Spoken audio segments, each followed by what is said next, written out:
All right, well, good morning. We'll call this subcommittee to order. I'd like to welcome today's witness, my good friend from South Carolina, the OMB Director, Mick Mulvaney. The OMB Director is always a headline hearing, but this is truly a first for us. We also have the Consumer Finance Protection Bureau Director with us, testifying before the Appropriations Committee. So, Director Mulvaney, is this the first Appropriations Committee meeting you have attended as the Director of CFPB? Yes, sir. We're delighted to have you. Thank you. In any capacity, we're always glad to hear from you. Appreciate your service, your dual hat capacity in which you serve the administration and our country. Before we get to the details of your budget request, I'd like to point out how far we have come since the last time you testified before this subcommittee.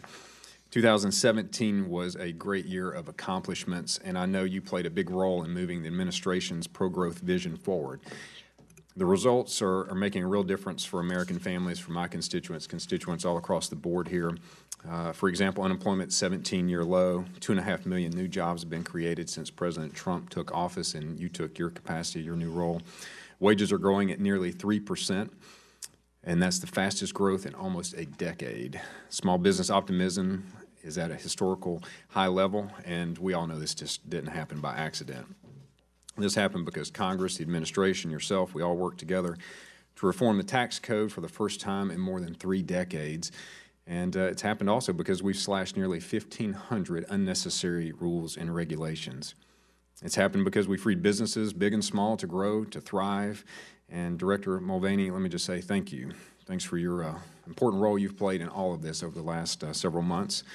So now on the topic of today's hearing, in addition to your budget request, there are a few areas I'd like to discuss in a little bit more detail, and I know Ranking Member Quigley would as well. We've all seen the reports of the rescissions package from the White House and from your office. Overall, I think this is a good tool. It's a good idea, and I'm interested to hear your thoughts as we move forward. But I'd like to encourage you, as we've discussed privately, to just reach out to members of the authorizing committees, reach out to members of the Appropriations Committee and committees of jurisdiction about the areas under consideration. I think you'll find great cooperation there. I think it's safe to say that some members of Congress have many great ideas about where we can continue to save taxpayer dollars, and we'd all like to hear more about how you plan to use this tool and your congressional outreach plan as well. Finally, I'm curious to hear about your work as the acting director of CFPB. Prior to your tenure, this agency earned a reputation as an unaccountable, unconstitutional Washington bureaucracy. I'm interested to hear a little bit more about your efforts to rein that in and to reform this agency. So we look forward to hearing from you this morning, and before we hear your testimony, I'd like to welcome Ranking Member Quigley for any remarks he may have. Thank you, Mr. Chairman, and thanks for holding this hearing. Director Mulvaney, welcome back. As your second appearance before the subcommittee in your capacity as OMB Director. Thanks again for making time to be here. Obviously, we're primarily here to discuss OMB's request for its own budget needs in fiscal 2019. But one of the OMB's core responsibilities is the production of the President's budget government-wide. And I understand that cheers some and disappoints others. But it is clear that the President's budget would create an annual deficit of $984 billion in its first year. This trend continues in subsequent years, adding up to a grand total of $7 trillion over 10 years. To make matters worse, the President's budget fails to honor the recently passed Bipartisan Budget Act by funding agencies at $57 billion below the new non-defense discretionary cap.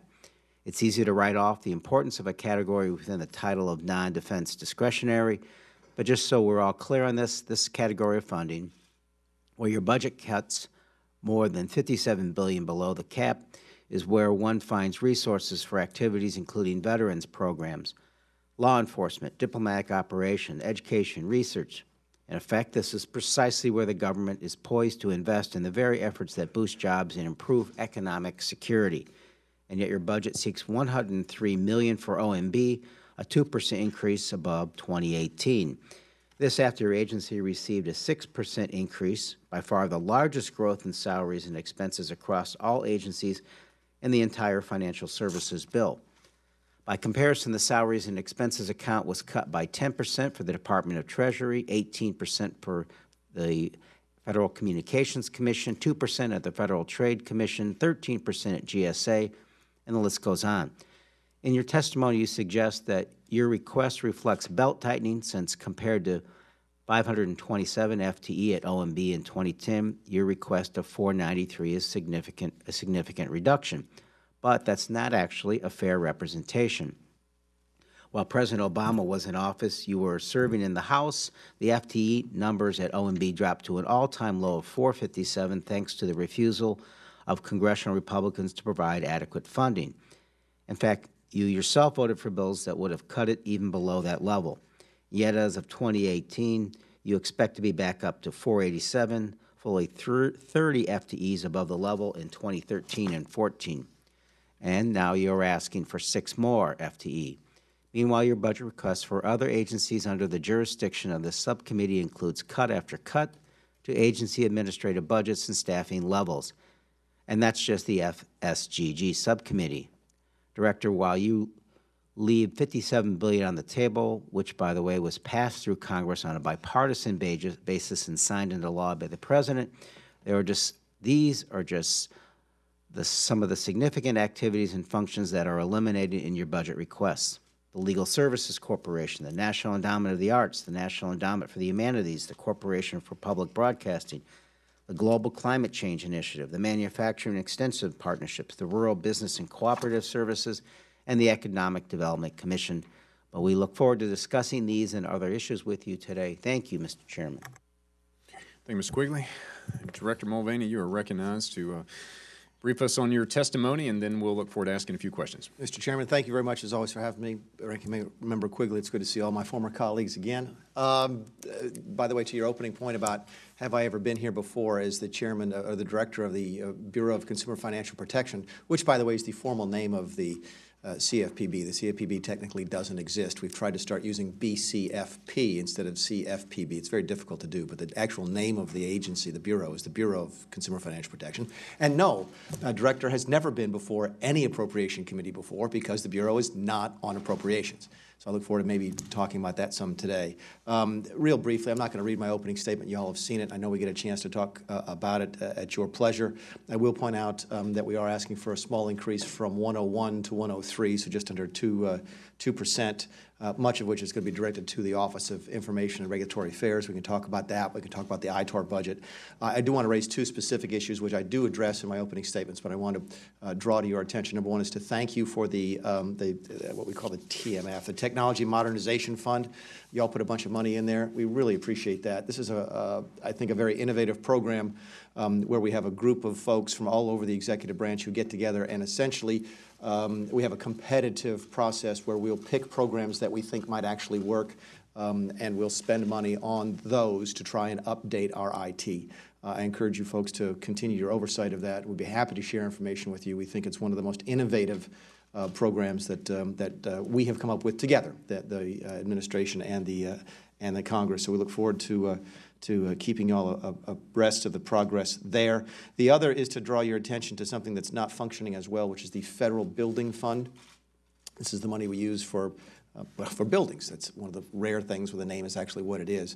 About $7.2 billion has been diverted from there in the last several years, and we fear that if that trend continues, and it did continue in the Omni, that it will start to materially impact our ability to maintain the physical infrastructure of the government. But that's all in the opening statement. The fun part about these hearings for me is that I'm liable to be asked everything.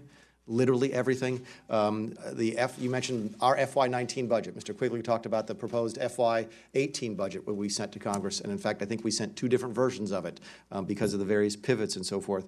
My guess is I'll get questions on rescission, SNAP, something called SNP-LOMA. When Mr. Amodei walks in, the Southern Nevada Public Land Management Act, and obviously the Bureau. So all I can tell you is I enjoy it. It's a fascinating intellectual pursuit for me to sit here and see what the questions are going to be. All I can tell you is in advance, there's no way to prep the entire federal government. So it may be that some of my answers are, I don't know, can I get back to you? And I hope that, look forward to working with you folks on getting all your questions answered as best as we possibly can. So with that, I thank you, Mr. Chairman. Oh, thank you. I've not known you to answer "I don't know" before, so if we reach that level, we've dug pretty deep today. So I'm up to date on SNP-LOMA, I think, so when Amity gets here. well, I'll start with the rescissions. That seems to be something in the news of late after the recent budget passage, the spending bill that was signed into law by the president, and I think this committee knows that not only was the House, the Senate, the White House was working together to come up with a recent budget agreement. As you've discussed previously, I guess publicly, there is a rescission package being presented by the administration. Can you just give us an update on that? And prior to that, let me just say for our committee's sake that I think we all recognize this is a useful tool. It's been used by administrations going back many, many years. It's not something that we've used recently, so it's new. So there may be a little bit of education here, but I think it's a useful tool, especially in conjunction with consultation with the authorizing committees and appropriators and such. But I appreciate you bringing this tool forward for more efficiency. Thank you. It's new, but it's certainly not unique. It's new simply because new to many of us, myself included, because if you've only been here since 2010, you've never done one of these before. Actually, that's not true. If you've only been here since 2000, you've never done one before. It's part of the 1974 Budget and Impoundment Act. Every president that was able to use it, Ford, Carter, Reagan, Bush, and Clinton, used them. So presidents from both parties with control of Congress in both parties used rescissions in the past. For various reasons, it was not used during the George W. Bush administration, nor was it used during the Obama administration. But there have been, I think, several thousand rescissions sent to the Congress by the White House over the course of since the 1974 Act was passed into law. So while it is new, since it hasn't been done since 2000, it is not at all unusual. In fact, there's a lot of folks out there now who are saying that they would never countenance voting for one who have actually voted for them in the past, which I find interesting. And the system works very simply, which is that we find things either in the omnibus or that are not in the omnibus that we just don't think you should spend the money on. And that's important, by the way. It's not just the matters that were addressed in the last spending bill. There's money that has been previously appropriated that hasn't been spent yet.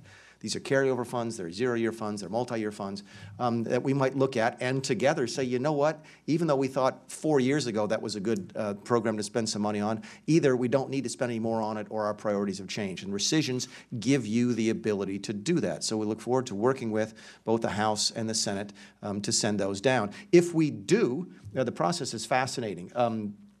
If we send you a rescission package, then the spending on whatever we propose is automatically stopped for 45 days.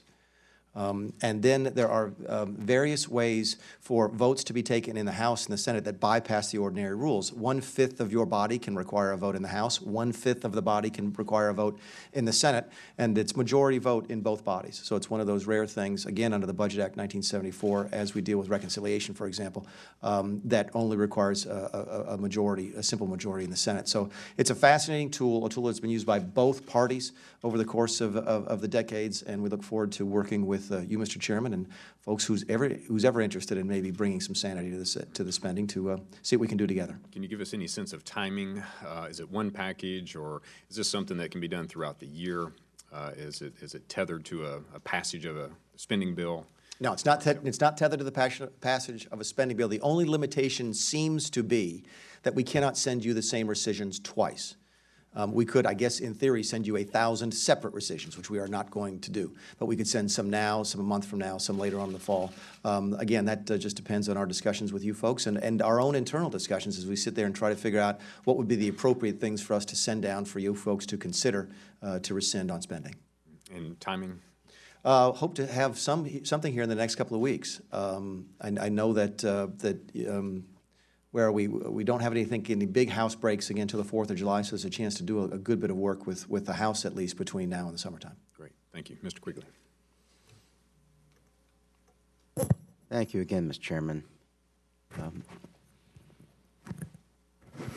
The appropriation bills passed in 2017 and this year, they stated that prior approval from the Appropriations Committee must be secured before an agency can reprogram funds for a variety of purposes, including creating or reorganizing offices, programs, and activities. It has come to our attention that at least one agency under this subcommittee's jurisdiction initiated a reorganization plan that involved the closing of 2 regional offices without notification to the subcommittee and the committee, let alone securing approval. The agency contended that they had been authorized to proceed on account of OMB's approval, but that's not, in my mind, what the law stipulates. But what is your view on the responsibility of agencies to follow the law? We're talking about federal labor relations. Okay, and that was my question, is which because that one didn't immediately come to my attention. Okay. The answer is we follow the law. That's what we do, right? So I'm not familiar with the specific limitation. We are working on a government-wide reorganization, which we've been very public on. And I guess to the extent we've been spending time on it, we've been spending money on it. I'm not sure about the specific closure of the two federal, is it the Federal Labor Relations Board offices you're talking about? Federal Labor Relations Authority. Yeah, Mr. Quigley, I'm sorry. Not only am I not familiar with that, I've never heard of that, so we'll have to find out what that's all about. Okay. They are moving forward with consolidation is the understanding, and it is within the appropriation bills that there at least must be notification, we believe approval, because this is an alteration. Yeah, I guess my question, Mr. Quigley, and I don't know the answer off the top of my head, is closing an office that the agency considers to be surplus, is that technically a reorganization? No, I don't know the answer. I don't think it is. If you're moving in reorg, I think the definition of reorganizing, because you're moving people around. Let's have this discussion, and I'd be happy if you could get back to us with how you believe this constitutes, how this doesn't seem to apply to the appropriation bills passed again in 2017 this year. But they do state that prior approval from the Appropriations Committee must be secured before an agency can reprogram funds for a variety of purposes. But we didn't do that, right? We're agreeing we didn't do that. Including creating or reorganizing offices, programs, or activities. Right. Seems like it's in that. But give us your best argument, if not today, then at some point why this doesn't apply. I'll be happy to, again, off the top of my head, I can't imagine that simply closing two offices, I have no idea how many offices they have, if it's 2 of 2 or 2 of 100, how that constitutes a reorganization. Reorganization does, Mr. Quigley, something a lot more dramatic than that. We would actually move functions, for example. If I've got 100 offices and 2 of them are in areas that are no longer needed, I don't think closing those offices constitutes reorganization. Well, let's have that discussion. Sure, happy to. Appreciate it. In your testimony, you discussed the need for OMB to hire staff at OIRA. You're familiar with this? Yes, sir. With tax expertise. Yes, sir. And I understand that OMB and IRS have agreed to a memorandum of understanding that OMB will, in fact, play a role in the development and review of certain tax regulations. Yes, sir. But I'm sort of hoping you can help us understand this, because why is it OMB's view that it was necessary to change what was a past practice of Treasury, having independence in the promulgation of tax law regulations? Do you understand the distinction?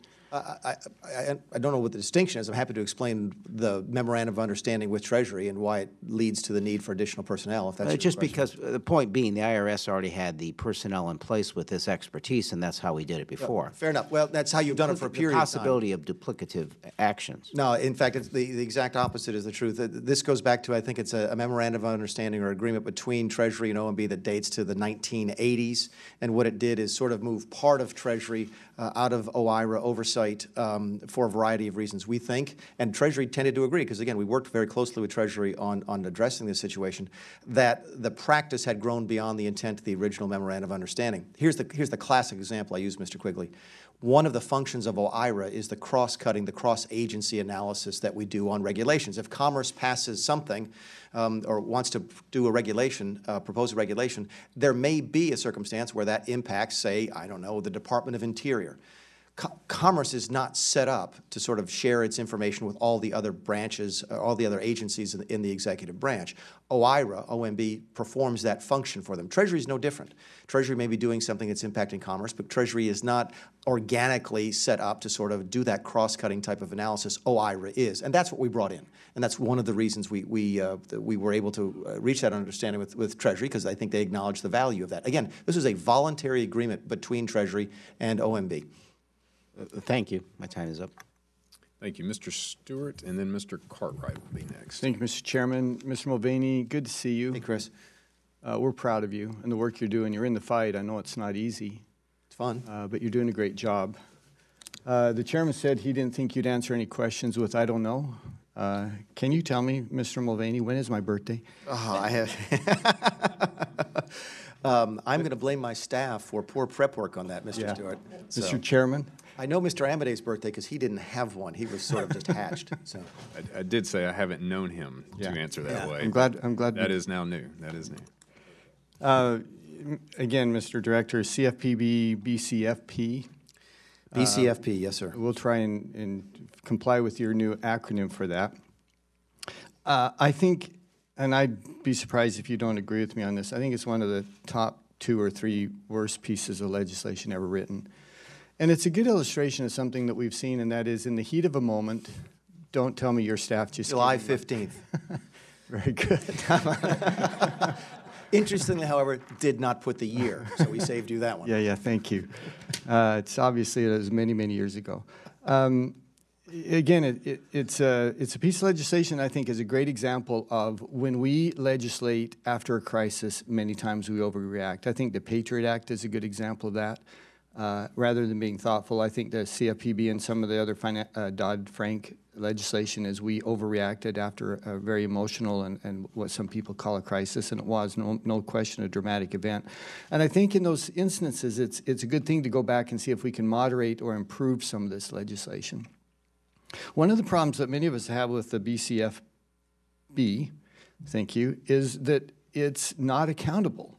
It's not accountable to Congress. It's not accountable to the president. It's not accountable to any oversight. It's not accountable to the American people. The director, like yourself, is not elected in any way. And I know you've suggested that we can do better on that, maybe a 5-person bipartisan commission. I believe you've suggested that in the past. I would certainly support that. Share your thoughts on that, will you please, and how we can actually implement some of these changes. Because if we can't do something that's achievable, then we're just thinking, what can we do to actually bring accountability to this Sure, and board? I'll give you the short answer, because we just sent our semi-annual report to the House Financial Services and the Senate Banking Committee, and I encourage you folks to, if you're curious about that, take a look. We actually lay out the details on 4 specific proposals. I'll give you the big one. Please appropriate us. Seriously, I just don't get it. I don't get why Republicans and Democrats don't agree that maybe the Bureau should be appropriated. I just don't understand why y'all would voluntarily give up that control. I couldn't agree with you more. And the insight that comes with it, Mr. Stewart, and this is what's important. I testified just last week to the House and the Senate and reminded them, pointed out to them, I'm sure for the first time, 370 people who work for me at the Bureau make more money than you do. 370 people. My guess is you would never know that but for me telling you that. You would know that if you put us on appropriations. What else? Half of the time of our professional economists is spent doing self-directed research on things that can have nothing to do with financial services. Y'all would never know that but for me telling you that. But if you put us on appropriations, even if you want to spend more, you want to spend less, that's not the point. The point is it brings that sunshine and you get to ask questions of what goes on at the Bureau that you don't get to ask otherwise. I'm voluntarily giving it to you because I want to sort of open the doors, but if a future director doesn't want to, he or she doesn't have to. In fact, I think I made news by pointing out that I didn't have to ask questions. I did not have to respond to questions at the Senate or the House the way the statute is written right now. The statute can be improved. There's a bunch of ways to do it. Putting us on appropriations, making us come in this committee would be the best thing you could do. Well, I appreciate that. We're glad you're here. We're glad you're sharing that information. But the next director might not, and I think that's our concern. So once again, though, would you address a 5-member board? Do you think that's a step forward? Is it possible? Would you support that? I would. It was not in our 4 things because we focused on things that we thought would have more immediate. I think doing the 5-member commission, which I absolutely support. That's not my point. I think that prevents some of the dramatic sways in the direction that the Bureau can take. All right. I'm a different person than the previous director, and he wanted to go this way, and I wanted to go this way. All right. And I think if you have a 5-member commission, it sort of reduces the dramatic swings that you might get from a single-person director, and I think that's advisable. I think that the industry has the right to know what the future holds. I think consumers have the right to know what the future holds and not be subject to this wild uncertainty based upon who's running the place. So yes, I absolutely support that proposal. Well, thank you, Mr. Mulvaney, and I'll just conclude. My time is nearly up. What is it, I imagine or try to imagine when this legislation was created, what is it that they thought was so sanctified about this board or this organization that it could not have any oversight by anyone ever? Elizabeth Warren didn't think that a Republican would ever win a presidency again. Yeah. Well, Well, thank you. And Chairman, I yield back. Thank you. Mr. Cartwright and then Mr. Molinar. Thank you, Mr. Chairman. Mr. Mulvaney, since being placed at the helm of the Consumer Financial Protection Bureau, the CFPB, I am troubled that you have essentially been working against the work you have been entrusted to do because you don't agree with the aim of the CFPB. For example, you froze hiring, you froze new protections going into effect, you froze civil penalty payments for your first 30 days. You issued a memo to your staff stating that the CFPB will no longer, quote, push the envelope, unquote. You have brought no new actions against financial institutions. And as reported by Reuters, you are dragging your feet on the Equifax investigation. In an interview with the Credit Union Times in 2014, you described the CFPB as a sick, sad joke. And then you reconfirmed those sentiments to Senator Jeff Merkley during your OMB confirmation hearings. On February 13 of this year, an article that you authored appeared in USA Today, and you stated, referencing the CFPB, quote, "If I'm going to run a government agency like that, I'm going to do it with humility toward those we serve," unquote. But you've changed the CFPB mission statement to focus foremost on deregulation, and in January you issued requests for information, RFIs, and specifically asked for feedback from financial institutions on how they would most like to be regulated. Can you please clarify for us who it is you serve with humility and why it seems consumers' interests, which was the point of the CFPB, it seems consumers' interests under your tenure have taken a back seat at the Bureau, a bureau created to protect them? I serve the law.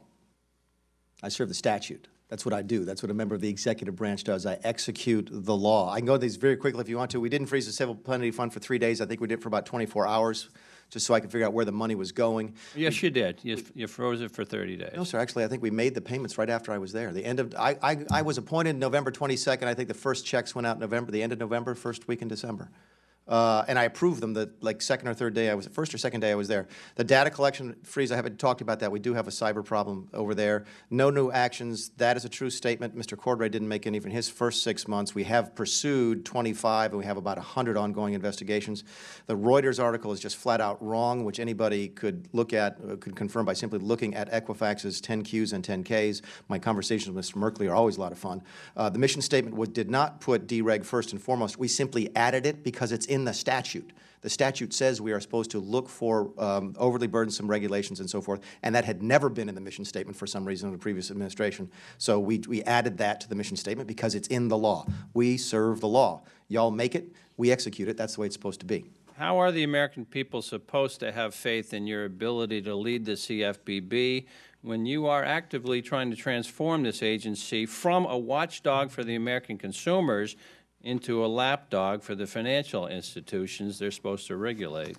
I have the ability, we have 26, when I took over we had roughly 26 lawsuits ongoing. I had the discretion, the absolute discretion, without answering to anybody, including you folks, of dismissing all 26 of them. I dismissed one. Because the other 25 I thought were pretty good lawsuits.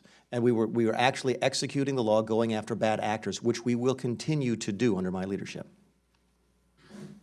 That's how you convince people back home that we're still taking care of consumers. We're following the law. I want to talk about the 3% growth that you talk about a lot. Yes, sir.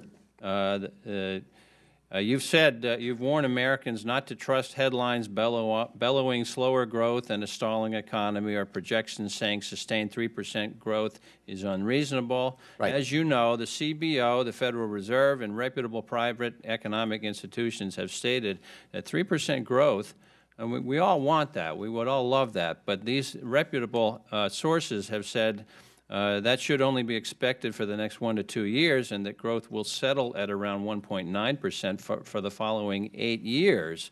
Can you tell us specifically why your growth projections outstrip CBO, Federal Reserve, and reputable private economic institution projections. They're so much higher than these, and why the American people should trust you and not these reputable sources. Sure, because we've been right so far and the CBO has been wrong. That's why they should trust us. The CBO said that growth this year, with Obama leaving office and us coming in, the CBO said growth this year would be about 1.9%. We're going to be just under 3 already. By the way, which is 3 years, I think, sooner than we thought we would get it when we first drafted the budget. So we've been right so far. Yes, the CBO has finally found religion and decided that the economy is going to grow faster than 1.9% this year, which is why they've raised their projections for this year and next year.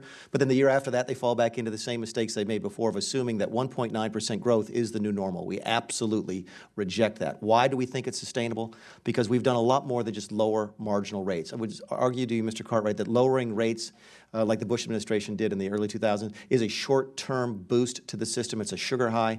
We've done a lot more than that. We've changed the fundamental structure of the American economy and how we create and tax wealth. It goes well beyond taxes and deals with things like our deregulatory policies, our energy policies, our trade policies. We think we've actually changed the fundamental structure, and that's why we think 3% growth is sustainable. Mr. Chairman, I yield back. Thank you. Mr. Molinar and then Mr. Bishop. Thank you, Mr. Chairman. Director Mulvaney, good to see you again. Mr. Molinar, sir. Hey, last year we discussed the SULOCs. Yes, we did. And as you know, they're in northern Michigan, and your office was kind enough to work with us on clearing up a couple of issues. That being said, the SULOCs, specifically the POLOC, remains a single point of failure in a Did you just say POLOC? I know, I get a hard time every time I say that, but Yeah, and I'm like, the POLOC. I'm as much Polish as I am anything else. I just don't know if I should take that, Mark. Okay. Well, Homeland Security report dubbed the Achilles heel of the Great Lakes navigation system and the North American industrial economy. Nearly 100% of our domestic supply of iron ore flows through this single lock, and a shutdown could cost 11 million Americans their jobs. Last year, when we talked about this, you'd mentioned you'd recently found out that OMB uses a discount rate of 7%, whereas the Army Corps of Engineers uses a discount rate of 3.125%. And in the unique situation we have with the SULOCs, I remain concerned that policies used in feasibility analysis don't accurately assess or reflect the value and national significance of a project, as you know, that could significantly change how the project is viewed on paper. Since that time, have you been able to determine why those two rates are used, and are there any changes that can be made that would help improve this process? It's a historical, I don't think it's statutory. Is it statutory? That's not statutory. Yeah, it's a historical thing that OMB has used a number and the Army Corps has used a different number. We don't really think it changes many outcomes because as long as we look at all of our projects at OMB with the same discount rate, it doesn't prejudice one program over another. We are looking at a bunch of different ways to change the way we analyze this along with the Army Corps to sort of, for example, prioritize non-federal shares. But I do know that there was $28 million for this project in the budget this year, which includes $3 million for dredging and $2 million for gate repair. So we did take your words to heart last year, recognize the importance of this, and look forward to continuing to work to improve that infrastructure. Well, because it's a 50-year-old piece of infrastructure, yep. And I appreciate the maintenance efforts and trying to keep it up and running. But I think in the long term, even in the near short term, we're going to have a new lock there. I just don't see another way around it. And I think the Assistant Secretary in the Army for Civil Works, Mr. James, is planning on taking a trip to the SULOCs. I know he was interested in having someone from OMB go along with him to review the project, but if that's something you could support, I think that would be a big help. We've done that for several members of Congress in both parties and governors as well to go out and actually physically look at this stuff, because you're right, a lot of times there's no substitute for actually going to look at stuff on the ground. Thank you. And then another topic we discussed last time was the Great Lakes. And as you know, the Great Lakes hold nearly 20% of the world's fresh water. And 95% of our nation's supply of fresh surface water and drinking water for 48 million people. They're vital for interstate and international economic commerce, bordering two countries.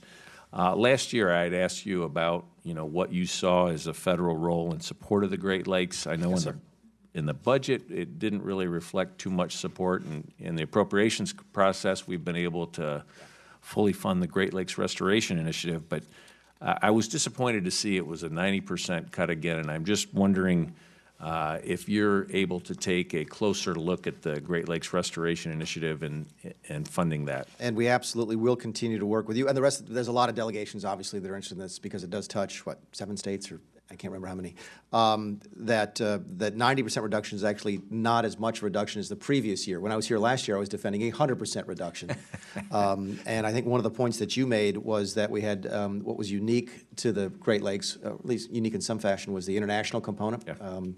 And some of the other factors. So we did put, I think, $30 million in the budget proposal. Obviously, the omnibus spent more than that. So we continue to work with you on that. We continue to have concerns about it, Mr. Molinar.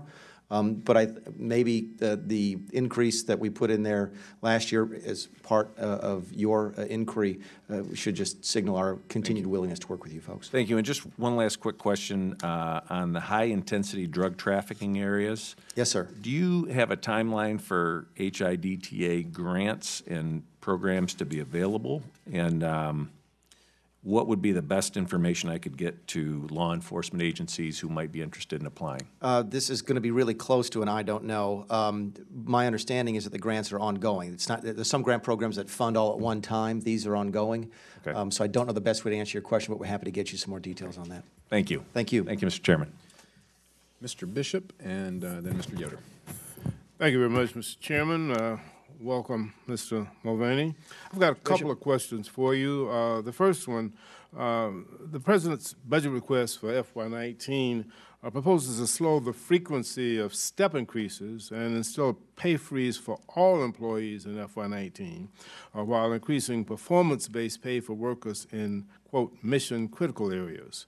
GAO and the Chief Human Capital Officer Council Working Group have identified critical skills gaps in cybersecurity, auditor, human resources specialists, contract specialists, economists, and generally in the science, technology, engineering, and mathematics fields. Can you tell me what mission-critical areas will receive the increased pay under the President's budget? Are they the same ones that were identified by GAO and the Chief Human Capital Officer Working Group? And if so, does that mean that law enforcement, air traffic controllers, lawyers, doctors, nurses, among others, won't receive a pay raise in FY19 under the proposal? And let me just ask the second question quickly. You issued the Comprehensive Plan for Reforming the Federal Government and Reducing the Federal Civilian Workforce, April 12th of 17. And the memorandum lifted the hiring freeze instituted by the President January 23rd, 2017. And in addition, the memorandum sets forth steps that the executive branch departments and agents were directed to take to fulfill other requirements of the hiring freeze memorandum and the March 13th Executive Order 13781 on reorganizing the executive branch. OMB was required to develop an agency reform plan, detail agency actions to achieve near and long-term federal workforce reductions, and outline agency actions to improve employee performance. What progress has been made on developing the agency reform plan, and how will the reports be evaluated and reported, and what is the schedule for evaluating the implementation? Thank you, sir. Very quickly, on the first matter, the proposal was rooted in data that we had that essentially, and I'm going to paint with a very broad brush here, be happy to get more detail and a follow-up if you like, of the analysis of the way that we paid federal workers seemed to indicate that we overpay at the lower levels and underpay at the upper levels. Keep in mind the GS system, which most of you work on, not the folks, and the folks at the Bureau do not, which is why they can make so much more money, the Bureau of Consumer Financial Protection. But the GS system was created, I think, in 1949 and hasn't really been dramatically overhauled since then. And it's led to a situation where we pay entry level more than we probably should, but we don't pay the really advanced, experienced people as much as we should. So what the proposal was say, look, we're going to freeze everybody and then put a bunch of money in this pot to try and give us the flexibility necessary to reward the people that were really performing well. Again, I hope that we can all agree with $2 million million non-defense federal workers, that some of them might be really good at their jobs and some of them might not be, yet we simply come close to paying them pretty much the same. And there can be improvements there, and that's what our proposal was based on. As to the reorg, we've made a lot of progress on that. We're hoping, I think, to roll it out May is when it's coming out. And how do we get to that reduction we talked about? One of the things we focused on is duplication of services. I'm going to butcher the numbers here, and I apologize because I didn't expect this exact question. I think we have 46 different federal workforce training programs across 16 different agencies. That doesn't make much sense, and it probably opens the question as to whether or not there's duplication of services that could be more efficiently provided. And by the way, we have data on some of them that actually work. The apprenticeship program, for example, we have hard data that says if you go to an apprenticeship program, you actually are more likely to get a higher paying job than you were if you didn't go into the apprenticeship program. Most of the programs don't have that type of results-driven data. So what we try and do is redirect attention to programs that work and consolidate programs that don't. On the step increases, I thank you for those answers. On the step increases, it seems to me that what you do when you put the freeze there and you remove those step increases is you remove the incentives to get people to work for the federal government who are highly skilled or who have hopes of a good career that will be remunerative to them, and makes it less competitive than the private sector. Absolutely agree, Mr. Bishop. I contrast it with this. If you and I go to work at the Department of Commerce, we come in the exact same day, have the exact same background, and you do a great job and I dog it. The tools available to our managers to differentiate between our pay are extremely limited, and we're trying to fix that. So that we do reward folks like you in that circumstance who do good work, and make it easier to either pay me less or get rid of me if I'm performing poorly. That's what we're shooting for. But normally you do performance reviews. I do that actually at the Bureau, so it's not exactly apples to apples because of the way we're structured. There used to be a 5-category performance review, and you had to be like in the top 2 to get your step increase, whatever we called them at the Bureau. The previous management reduced it, I think, to 2, either pass or fail. And I think the pass rate was 99-point-something%. So you can effectively get to the point where it's a completely meaningless review process.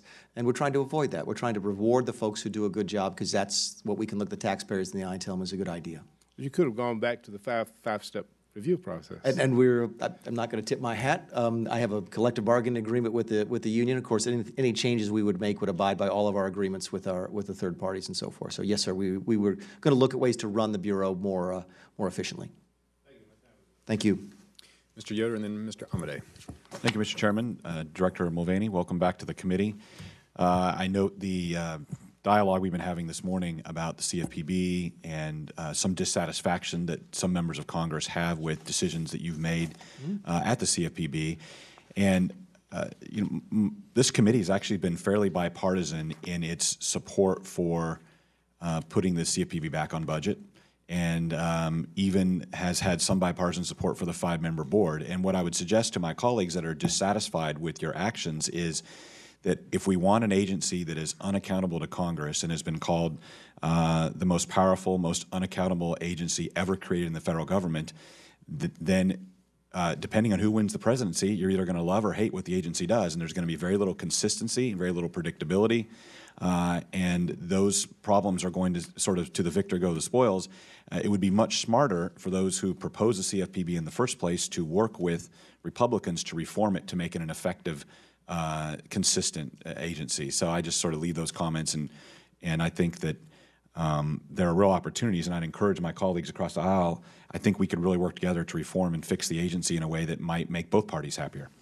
Mr. Mulvaney, I want to turn your attention to regulatory reform and recall Executive Orders 13771 and 13777. 1377 directed federal agencies to create regulatory reform task forces.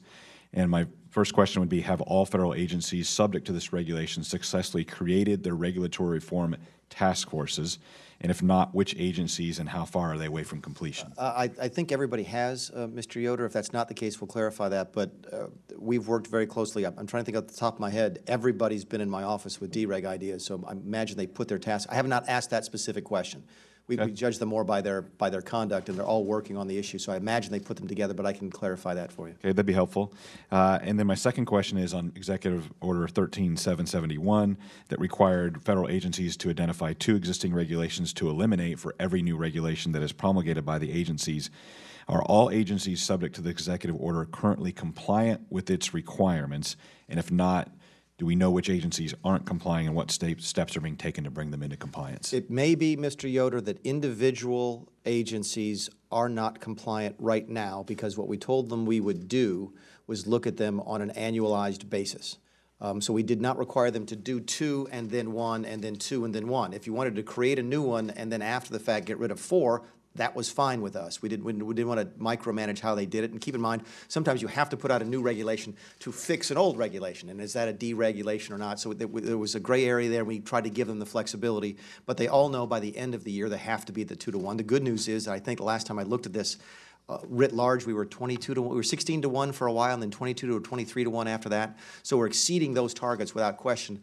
Whether or not each individual agency is a 2-to-1 right now, I can't tell you. Well, I appreciate your work and the work of the administration in that regard. And as we, travel our districts and talk to small business owners and entrepreneurs and folks that are trying to create jobs and grow the economy, they feel palpable reductions in weight from the federal government on their efforts to create this economy.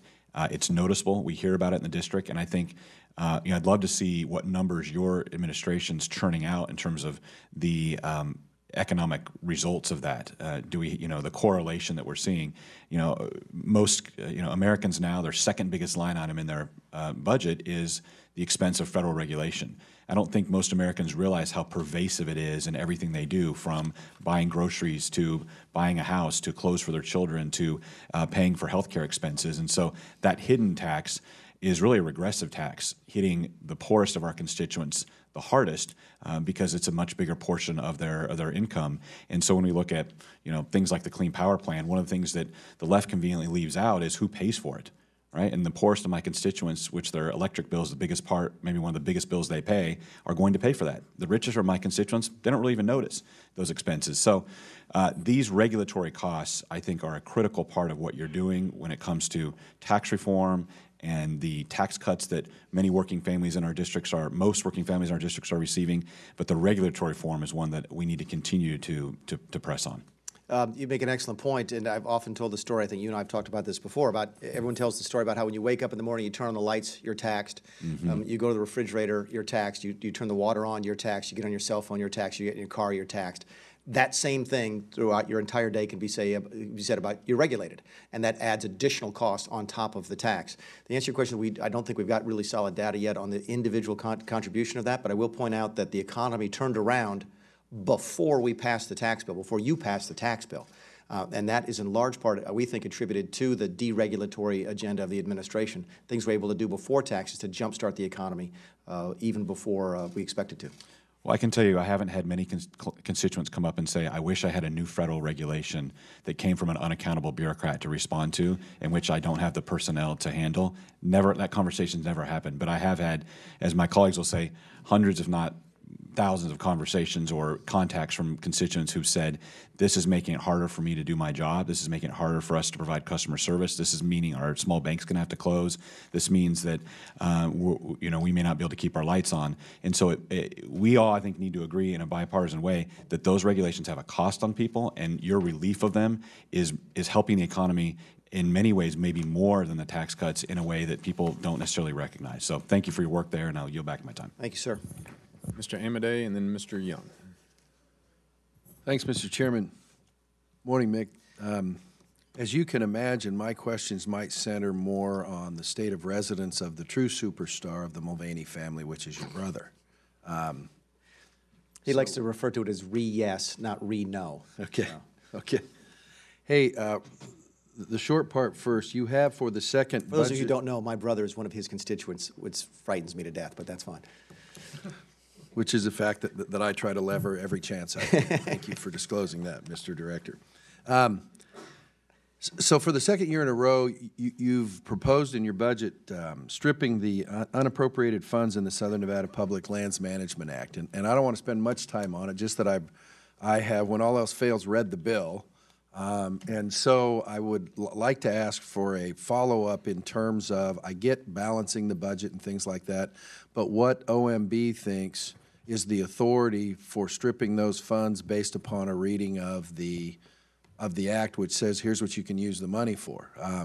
So I assume that that's something that you're going to have to take a look into, and you know, if there's a strong case to be made, we think those are available for changing from what the purpose stated in the legislation is to put into the Treasury, then we just like kind of citation to that authority. Yeah, and I don't know if I have to have specific statutory authority to propose a rescission, but I'll speak to your point, which is, listen, we'd love to work with you. Here's the problem, is that money's been sitting in that fund for a long time.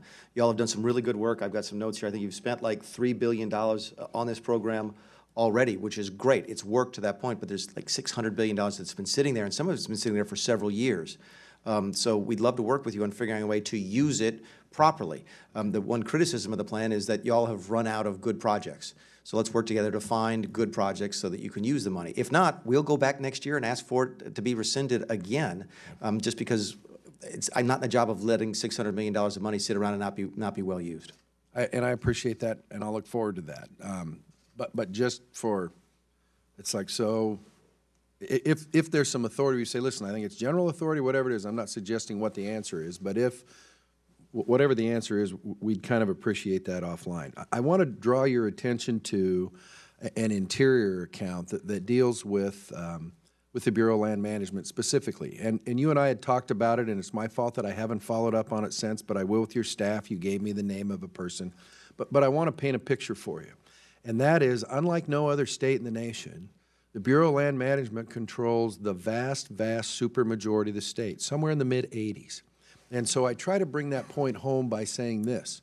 That state director and his or her 6 district managers control by a factor of 7 much more real estate in the state of Nevada than the governor, the legislature, any county commission, and any city council, which means that their jobs are very, very important and that we need to have good people in there and they need to be staffed. Now, I'm not a guy who says more money is the answer to every problem, but when you talk about a western state with growth issues like that, and you have real estate slots that are open and other slots on the non-fire side of those budgets that have to do with the everyday multiple use management of that federal estate, and it takes years to do routine stuff, it's like, hey, we need to take a look at that. And when I see budgets that, quite frankly, talk about moving that agency in Nevada back to 2011 levels, I'm a little disturbed. Now, I get that we need to separate fire from the non-fire stuff, and so we'll do that already. But I want to let you know that I'm going to be knocking on the door of your staff to say, hey, if we've got people that are misused, then let's get them used correctly, but that these kind of continuing cuts, and I won't speak for other states, but I'll just tell you this, Mr. Stewart left. I'd love to have control of 25% of the acres in my state. I'm at about half of that. Yeah. So what that agency does in managing the federal estate is phenomenally important.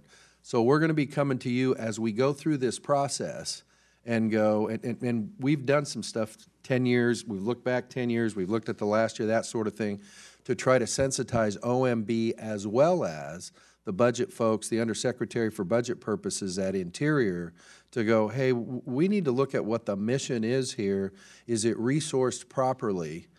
Do you need to move existing assets, but holes in simple things like the real estate slots?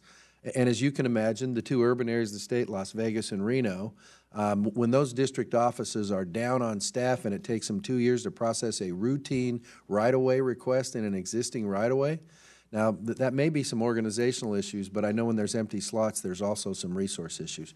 So we're going to be kind of coming at you on that. I know that the history has been, and by the way, this isn't a Republican thing. Yeah. I mean, it's bipartisan. It's almost like, I know that state and defense are kind of the sexy things, but in my neck of the woods, no disrespect, Interior is a phenomenally important federal agency.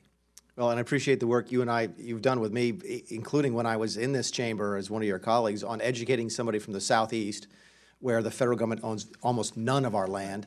Mr. Graves is in the same situation in Georgia. I had no idea that happened. So that influences things like BLM. It influences PILT, something you didn't mention. It influences fire management. So we do appreciate you taking the time to get us up to speed on those issues. Look forward to continuing to work with you. Mr. Young, and then Ms. Herrera Butler.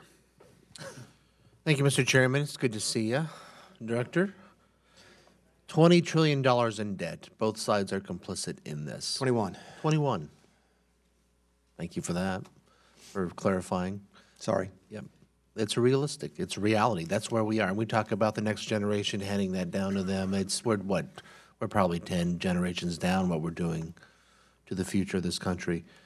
Tough decisions have to be made, primarily by Congress through legislative means, but we need a willing partner at the other end of Pennsylvania Avenue as well.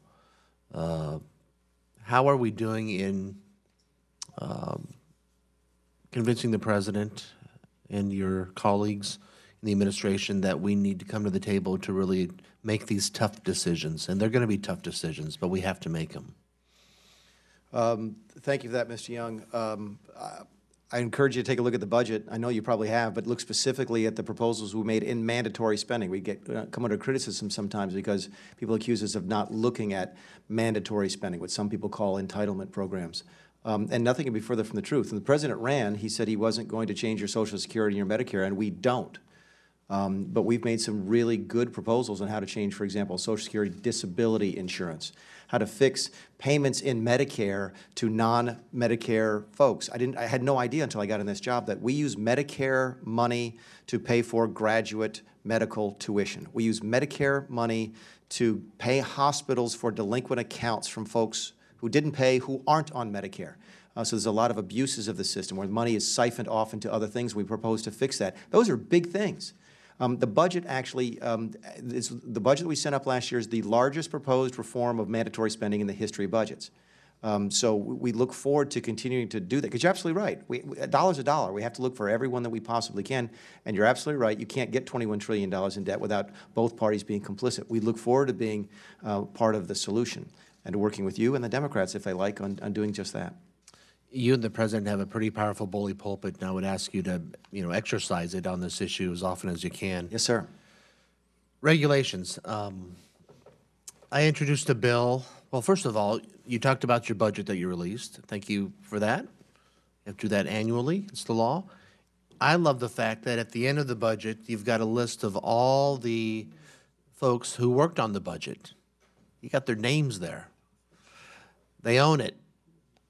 When we introduce bills and amendments, we have to put our names on those bills and amendments. When it comes to regulations, we talk about the nameless, faceless bureaucracy. We don't say that just to say it. It's pretty much true, because when rules and regulations come out, nobody signs.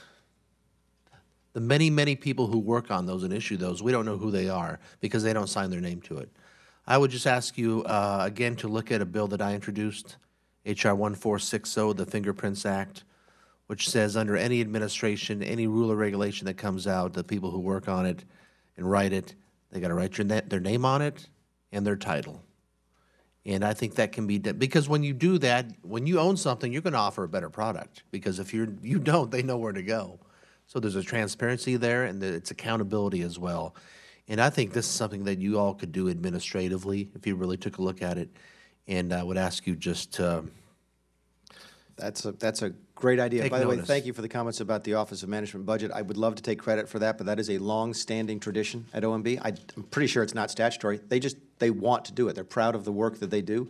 They're just as proud of the work as they do for this administration as they did for the previous administration. I got some folks, I think, who have been there since the Carter administration. I know I've had folks there since the Reagan administration.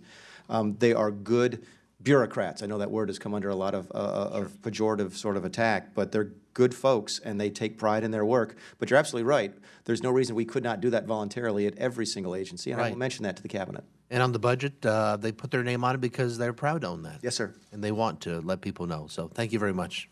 Thanks for what you do. Thank you. Ms. Herrera Butler, you're recognized for any questions. Thank you, Mr. Chairman. Thank you for being here. Okay, a few different things. I do want to associate myself with remarks of the gentleman from Kansas with regard to the regulatory reform. This is one of the areas where I agree. It's not as easy to link the cause and effect, but we know we're seeing more economic vitality because we're deregulating, period. It's amazing to see, and you're right, that economic turnaround started before the Tax Cuts and Jobs Act, although now I think you talk about the 3.3% projected growth. I would add that a big part of that is because we then followed on with tax reform. And that's why that's 1.5% wasn't good enough, at least not for the folks I serve and for the folks that the administration is serving. So I'm very excited about what we're seeing there. On the regulatory side, I think I could use your help in a few areas. First one has to do with a bill that Congress passed in 2014. It was bipartisan. It marked more than 5 years of work by the West Coast congressional delegation to fix problems with regard to West Coast fisheries. We call it the REFI Act. I can't tell you what the acronym stands for because I never pay attention to the acronyms. But the bill was bicameral and it had administrative support. And what it did was it provided authority needed to refinance the commercial fishing loans for fishermen participating in the Pacific groundfish fishery. However, as we sit here today, the bill is still not enacted. So while CBO noted that the legislation was fully offset, meaning there were no new appropriations required, this is not difficult, and they were required to implement it under law, OMB under the previous administration, who had input beforehand after the word just said, well, no, we're not going to do it. We need an additional $10 million and we need transfer authority to refinance the $26 million loan. It really, we have not gotten to the bottom of it. It's been very, very difficult. And so these fishermen are facing very high regulatory costs that threaten to drive them out of business. While they fish, they have sacrificed really, we're having a real difficult time here. So in addition to the regulatory costs, these fishermen pay the federal government another 5% off the top every single time they land their catch. So Congress passed it. The president signed it into law. CBO gave it a 0 score, and yet we still cannot seem to get it moving. And I wanted to see if you could provide an update, and you could help me identify someone on your staff to help, if there are specific challenges, have someone to help us work through it. Yeah, I've got some notes on it. I don't know if I can answer your specific questions. The person you can call is me. Okay. By the way, you're supposed to use my new email address. At OMB. You can't use my old email address. It's very strange. I'm now subject to FOIA. So if you, by the way, Okay. I think it goes to all of you. If any of you have called me on my old number, Okay. I don't. That's helpful to know. John.m.mulvaney at OMB or something like that. But anyway, Okay. let me know and we can get on. I do have some notes, but I don't think I'm going to be able to satisfactorily respond to your question. Okay. It may have to do with administrative pay-go is the first thing that comes to mind, but that's not a very satisfying answer, so we can get you something more detailed. That'd be great. It was something I want to get to the bottom of, Yes, ma'am. considering it was something we were past a number of years ago. Other thing I wanted to bring up, and it had to kind of a follow along with what Mr. Amodei talked about with regard to federal lands in the West. Yep. I am glad this is an area where folks who maybe don't have as much federal ownership in their land are joining the cause. One of the challenges I've really been seeing has to do with our federal forests. I mean, there's a number of challenges. And what seems like an unwillingness of regional directors in certain areas to just help us with good ideas. So one of my counties is 97% owned by the government. 85+% is federally owned. And when the federal government came in and said, you can't cut down any more of these trees, we're going to protect a bird, the families that depend on this land have really been driven near poverty. I mean, police, fire, counties, schools, it is a travesty. So, they've had some really good ideas with co-management ideas and with some of the local foresters. We've had great ideas, and I just can't get some of the bureaucrats who are sitting on top of it even to let us try some innovation. And so this is an area where, and I realize, you're not directly over Interior, but in terms of the budgets that you all submit, when you see that there is less revenue coming in and you make cuts, part of the reason there's less revenue is because there's an unwillingness to work it in a way that's both beneficial to the environment and to the endangered American taxpayer. And so this is an area where I'd like to maybe provide more information as we move forward, and so that I think this can be more of a revenue generator, quite frankly. And so you might not need to cut as much when you're looking at the forest lands, BLM, fish and wildlife. I got another issue there. So I think maybe if there's, again, someone that on your staff or on your team, we could bend their ear. I'd like to peel back some layers. We'd be happy to talk about it because we absolutely agree.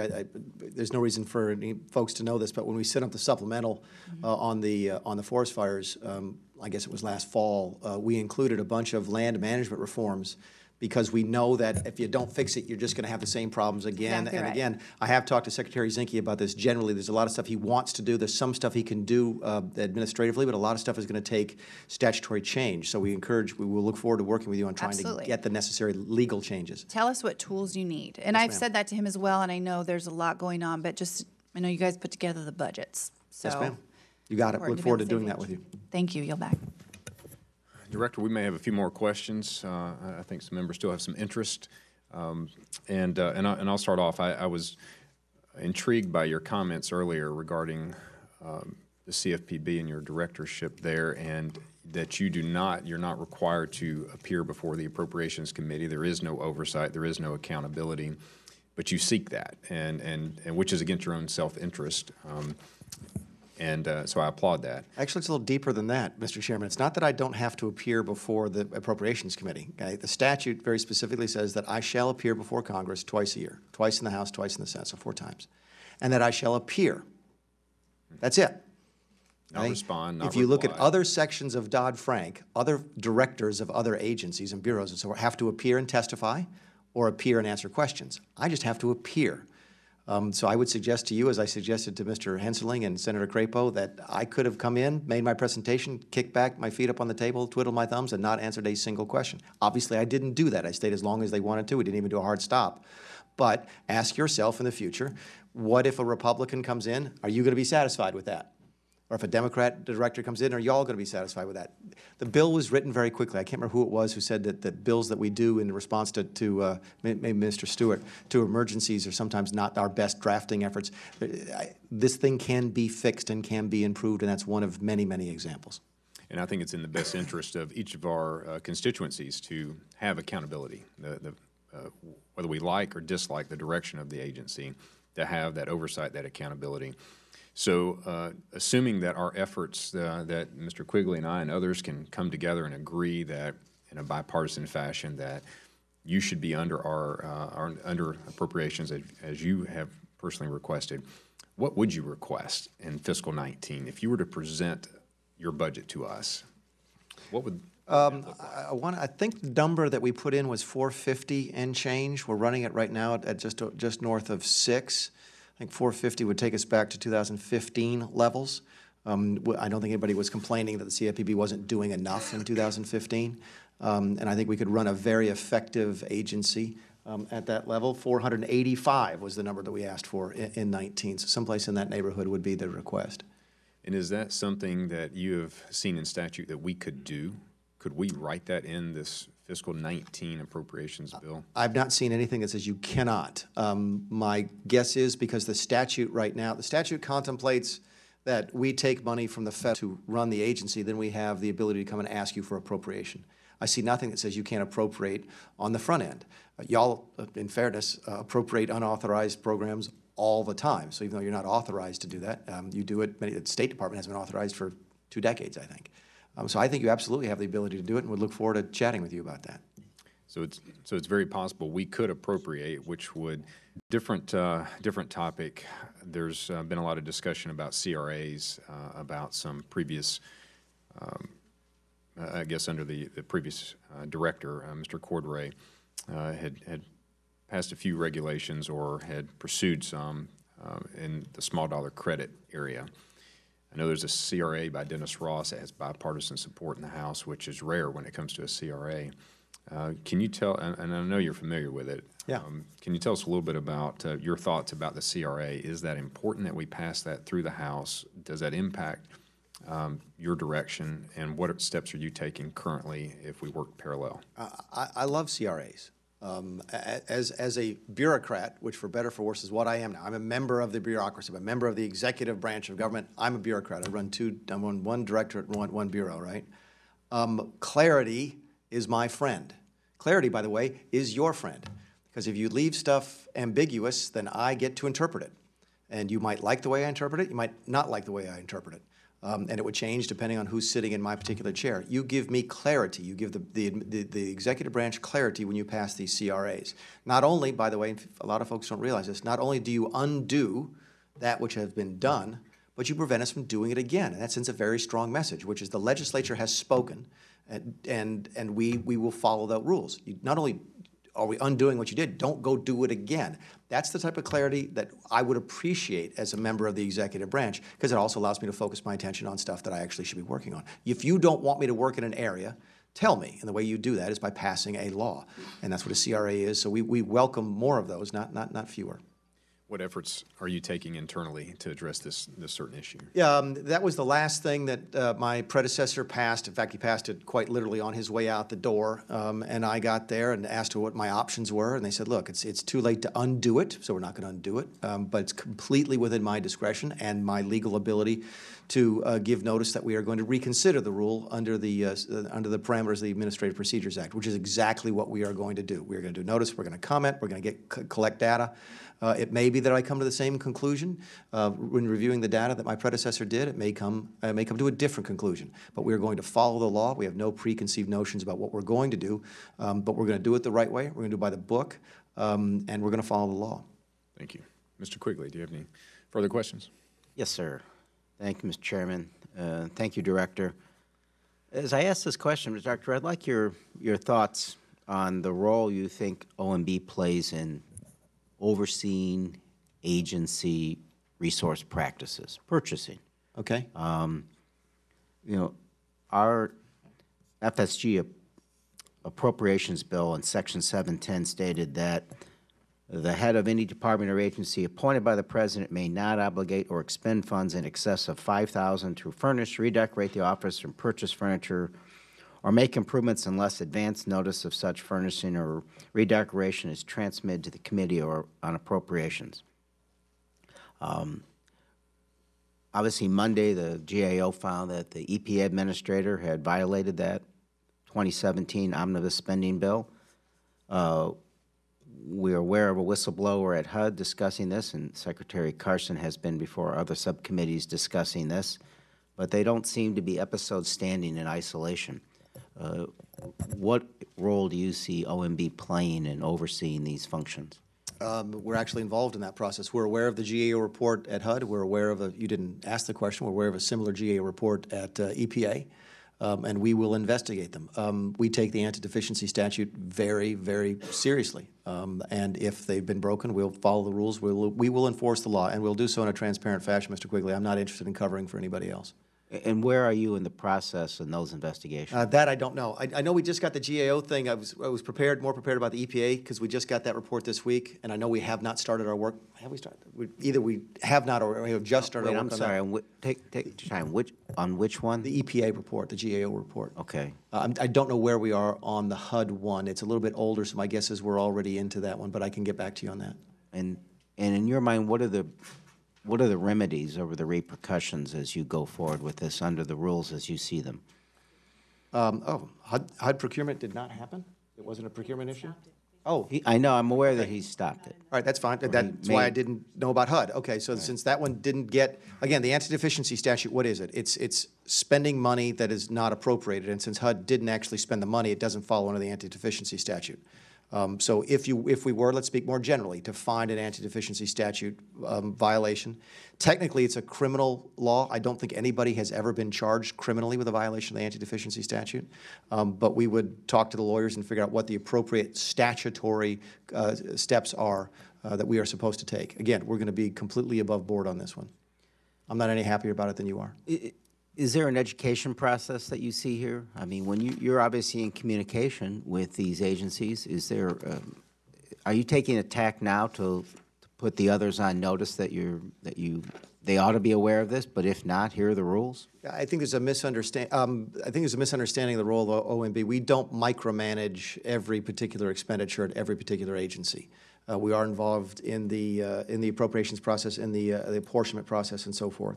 But it would not surprise me that something like this could happen at HUD or at EPA without us knowing about it. That would be very unusual, I think, for us to know about something that, well, again, a large sum of money when you consider what was done, but in the greater scheme of the government, not something that might rise to the level of sharing with the Office of Management and Budget.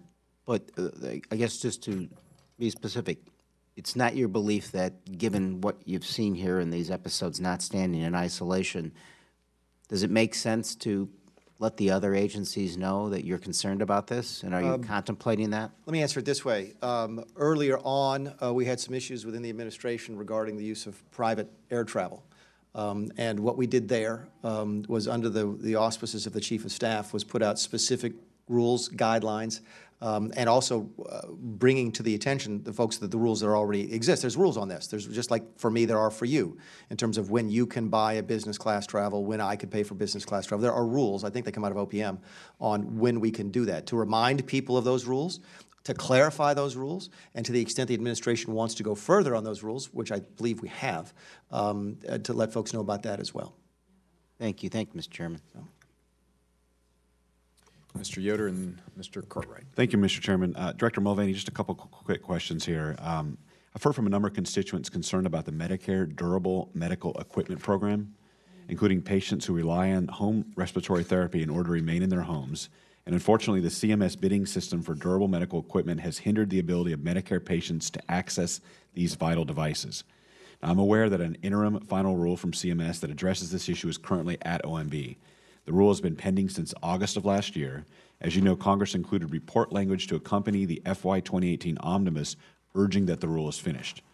Can you share an update on where this rule is in the process and how far away from finalization it might be, and what steps is OMB taking right now to review the rule in a timely manner? I can share with you where it is in the process, Mr. Yoder, but because of where it is in the process, that's going to be the only answer I can give you, which it is currently under review at the Office of Information and Regulatory Affairs, and we do not comment on the process once things are at OIRA. I will say this, I probably received more phone calls about this than any other rule put together since there. We are aware of the urgency to both members of both parties. I'm interested in getting it out as quickly as we possibly can. That being said, it's a fairly complex rule, and it's absolutely critical we get it right because of the scope of this one. So I won't be able to comment on the Well, I don't think we could ask for anything more other than you're clearly aware that this is a critical issue Yes, for sir. a lot of our constituents, and you're going to work on it as fast as you can, but do it the right way. Yes, sir. Okay. I also want to ask you about the Technology Modernization Fund, Yeah. which was created under the Modernization Government Technology Act, which Congress passed last year. I was a co-sponsor of the legislation. The goal of the fund is to allow government agencies to invest in technological improvements that could improve their services, strengthen cybersecurity, and increase efficiency. OMB's budget request includes $210 million for the Technology Modernization Fund. The FY18 omnibus included a funding level of $100 million.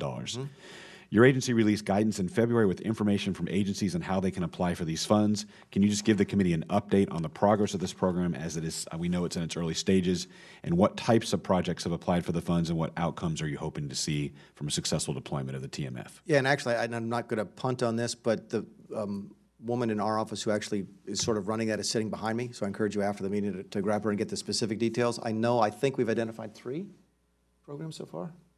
We've heard from 9, but if we made a decision on what, okay, so we've heard from 9, and we've not made any final decisions on who's going to get that first allocation of funds. But the process is working. I think you'd be satisfied with the way the process is working. I encourage you to reach out to my office, specifically Ms. Kraninger, who's sitting behind me, to get the specific details. We're very excited about the stuff that we've seen so far. Do you expect greater participation? You have 9. Do Yes, you see sir. this is something that you're going to see a lot of interest in? Yes, sir. Okay. That's all I have, Mr. Chairman. Thanks, Director Thank you. Mulvaney. Keep up the good work. Mr. Cartwright, you're recognized. Thank you, Mr. Chairman.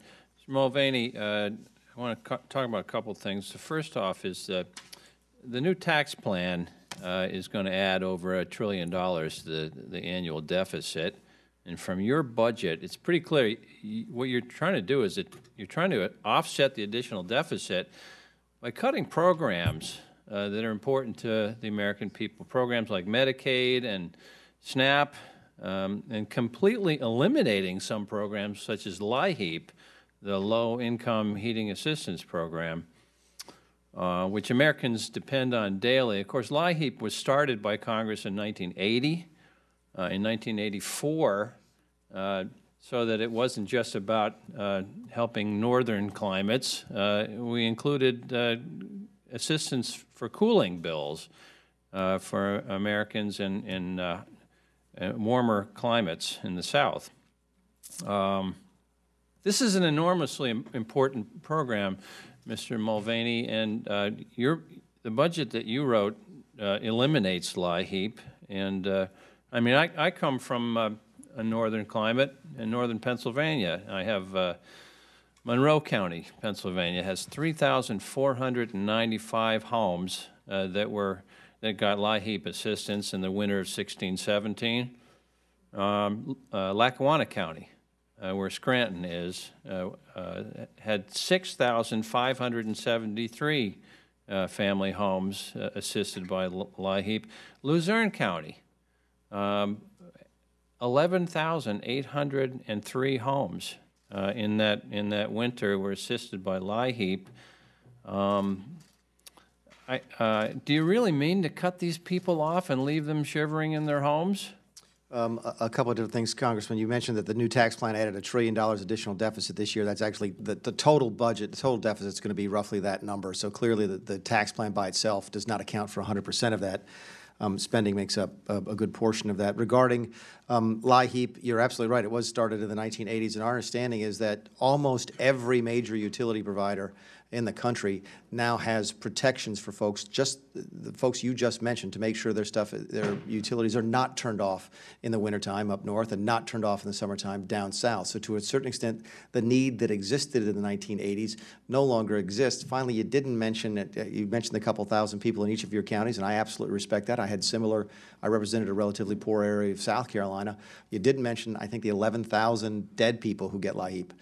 So this is a program that screams out for reform. To the extent that our budget proposals have drawn attention to that, we welcome that and would love to work with you on either fixing it or replacing it with something that actually works. Well, come on. I mean, auditing it and making sure that the right people are getting it is a lot different from eliminating it. Don't you agree?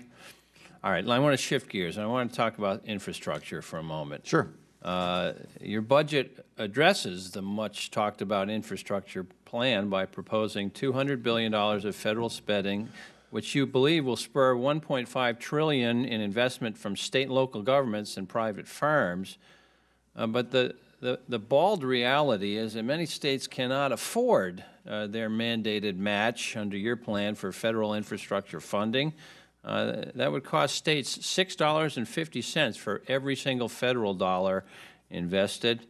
So the question is, do you have a plan for state and local government infrastructure investment where they can't afford to match the federal funding and can't attract the attention of private investors? Actually, they're doing it already.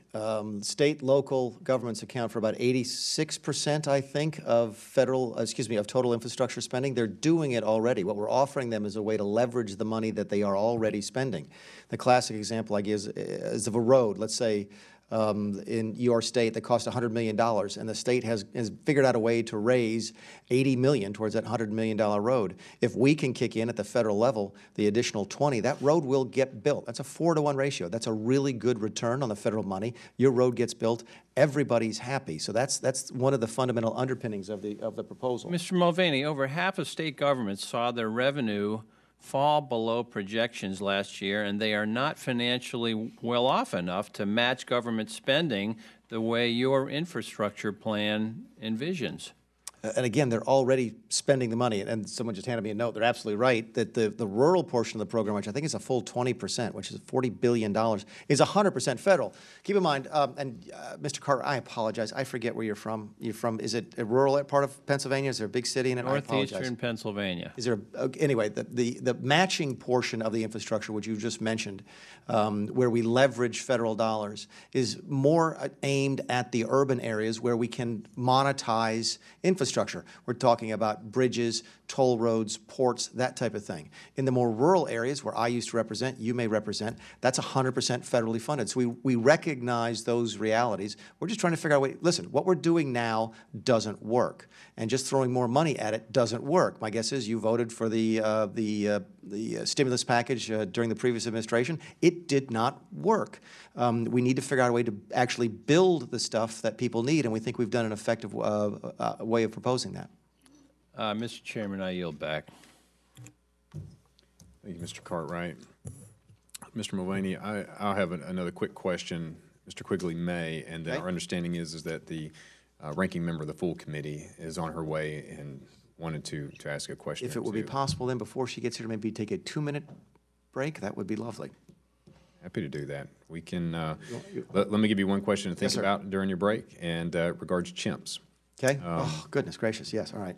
Yeah, one of your favorite Everybody's topics, right? favorite, all right. So I know that you sent up a proposal recently, I guess it was just, well, last week, reflecting some changes to 2019 in regards to chimps. And we had a spirited debate about chimps previously with the previous funding bill. And obviously, I'm very supportive of efforts to reduce spending and restore some of the fiscal sanity around here. So can you just, we'll take a break, but when you come back, maybe just share with us a little bit about your proposal. I appreciate the accommodation. Thank you. All right, we'll take a 2-minute recess.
Thank you. I appreciate that, Mr. Chairman.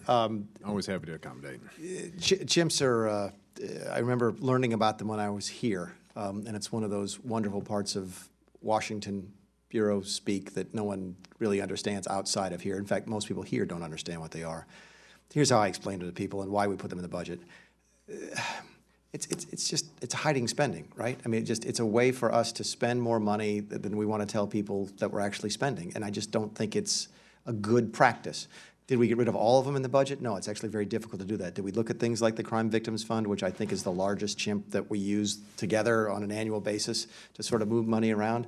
It's a bad practice, and to the extent we can limit it, I think we're doing the taxpayer a good service. Not the fund, but in terms of the abuse of the chimp system. And again, I know we're speaking an appropriations language here that no one's going to understand, but they're just not. It's not a good practice, I don't think, in terms of how we tell people how much we spend. As you evaluate these, are you working with CBO, and how does CBO look at chimps? How do they score chimps? Is that reflected as a savings? Yeah, they're an offset towards spending. So I think they count up the same way we do, right? Yeah. So the two systems are the same. Great, great. Mr. Quigley, you have any questions?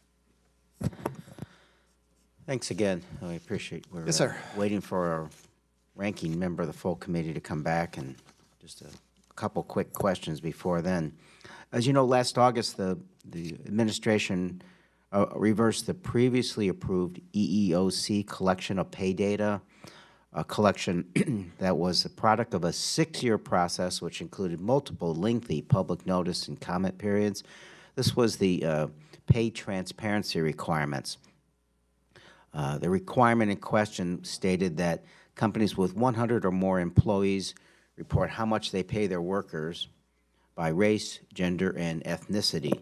It's my understanding that OMB may review this data collection. It's my understanding that OMB may review an approved collection of information only if it determines that the relevant circumstances related to the collection have changed, or that the burden estimates provided at the time of initial submissions were material in error. What information, if any, did OMB have to suggest that either of these criteria were met, and where did that information come from? I don't have the exact figures in front of me, Mr. Quigley. I can get them to you, but off the top of my head, here's what we do. The reason it comes to OIRA in the first place is the Paperwork Reduction Act. And my recollection is that previously the form had, I want to say, 180 data points on it. With the proposed change, it was 1,600 data points on it. So a firm would have to fill out 1,600 different pieces of information. The whole reason it comes to us is to try and reduce paperwork. And we made the determination that that was not helpful. Specifically, when we got into the details of what the information was asking, this is what we found. I'll give this example, under the heading of healthcare jobs, for example, the form did not differentiate between accountants and doctors. So if you were a male accountant and a female doctor and you wanted to use this data form to try and determine whether or not genders were being paid properly, it would be completely worthless, because accountants shouldn't make as much as doctors do. Doctors should make more, and this form failed to consider that. So there was a Paperwork Reduction Act component, there was a substantive component to it, that accounts for the changes that we proposed. And in your mind, was any of the changes requiring? And by the way, I want to make clear that those numbers, the factor of those numbers is correct. 180 to 1,600 may be off by a lot, but it's the general concept. So. No, I understand, but I guess the question is, was there any data in your mind that is not being asked for, that was asked before, that would be pertinent understanding pay disparity issues? Well, again, I don't know if that's our call. That's up to the agency that promulgates the rules. We review it under the Paperwork Reduction Act. They're the ones who actually promulgate the rules. But the change that we're talking about, that you referenced, did it have any diminution in terms of collecting data that was pertinent to its purpose? Well, it certainly had a diminution in the value of the data. If the whole idea behind the form is to make sure that people aren't being discriminated against, but the form itself actually makes that harder to do, then yes, I would suggest that's a reasonable objection to the form. Let me ask, I suspect this is, because I'm trying to buy a little time for our ranking. And I'm happy to wait, by the way, so I mean, it doesn't. No, here she is. Okay, all right. Appreciate that. She is the ranking member. I understand how it works around here. I'm happy to wait. You are so kind to wait. I am embarrassed. Not at all. I was going to start reading from a cookbook, but decided not to do that. Ms. Lowy, how are you? It's good to see you again. Well, always a pleasure. My Yeah, Ms. Lowy, you are recognized at any time you're ready to you're kind.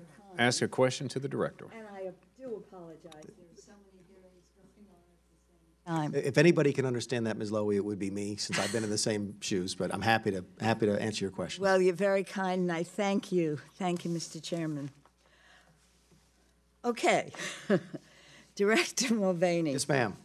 I'm really baffled by the White House plans to submit a rescissions package to Congress seeking deep cuts to the bipartisan omnibus spending bill the president just signed into law. And I want to emphasize the bipartisan nature of it, because when I came to Congress, we used to say there were Democrats, Republicans, and appropriators. We still say that. So. And I say that because there's been real cooperation between the Democrats and Republicans on the Appropriations Committee.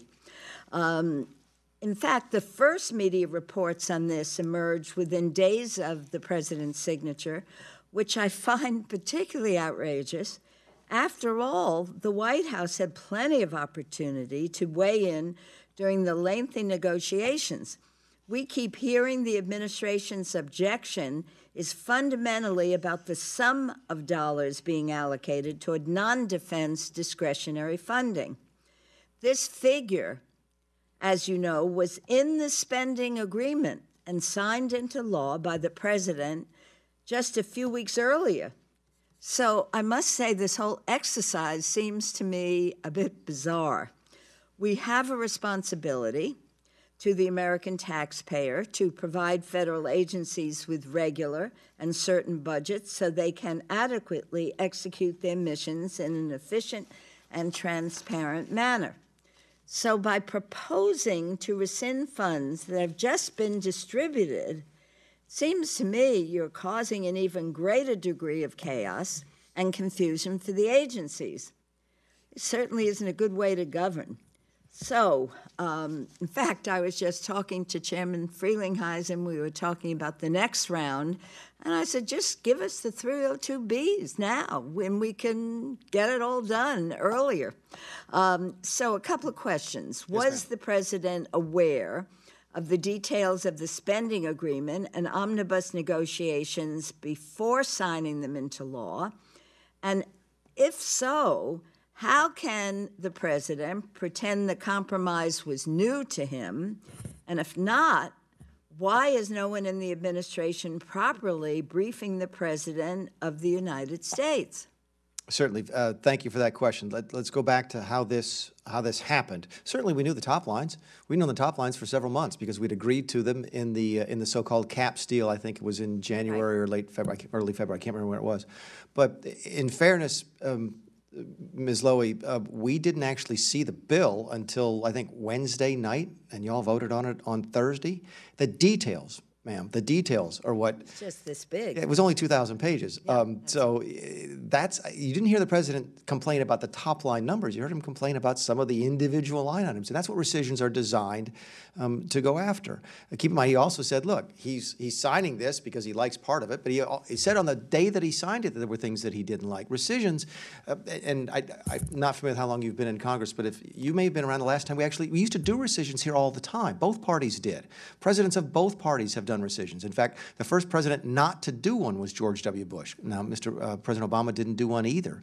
But rescissions used to be the ordinary course of business around here. I think there have been over 1,000 of them passed by the House and the Senate. Passed after other spending bills had been passed, usually on a bipartisan basis. Many of the folks who are saying now they don't want to vote for rescission because it undoes an agreement have voted for them in the past. It may be that there's money in the rescission that you didn't know was in there, or that you don't want to spend, or that you've changed your mind about. There may also be, and this is critical and this doesn't get nearly enough attention, money that we'll ask to be rescinded that's not in the Omni.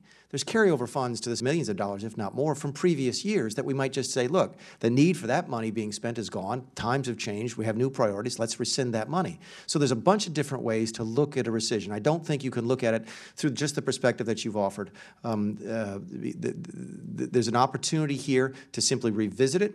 You may agree with us, you may disagree with us. We do that all the time, but we don't think this is unusual. We don't think it's something that's unprecedented. We certainly don't think it's something that indicates a going back on any type of agreement. Well, except for the fact, I'd like to remind all of us that the deadline was October 1. That's normal procedure, correct? And we compliment the House, Months, and y'all few did. months after that. Yeah. And it took us a long time to get this bill done. And I'm not going to say to you that I loved every line in the bill, but that's democracy. Right. And I was really so proud of all the, as the ranking member, proud of the Democrats and the Republicans because they really worked together in a bipartisan way. And remember, what took all the time was getting that top number, because unless you have the 302Bs, you really can't divide everything up. So for me, I just wondered, do you really believe that after spending countless hours of precious legislative time already this year to keep the government open, and remember, we're way past the deadline, that's spending more time to unwind what Congress finally put to bed is a wise and responsible use of congressional and administrative time and money. And I also want to say I was honored to be appointed to this special committee that's supposed to be figuring out how we can operate more effectively and more efficiently. And I said in our first meeting, well, if we got our 302Bs done early enough, we'd be able to operate more effectively and more efficiency. So I guess my question to you, are you planning to consult with the committee as you develop the rescission proposal? When will Congress be briefed? Hopefully, you won't have a rescission proposal, and you'll take all your great creative ideas and submit them to the committee. I know you looked up to see if I was serious about that. You had a smile on your face as well when you said that. But well, you're correct. So I would hope, and I'm sure all our chair and ranking members, you'd give us a lot of input as we do the next round and we get the 302Bs earlier, which I certainly suggested to the chairs, so that we can do our work and we don't have to put a couple of 1,000-page bill on the desk at the end. So are you going to consult with the committee as you develop the rescission proposal? And when will Congress be briefed? a couple of different things. Thank you.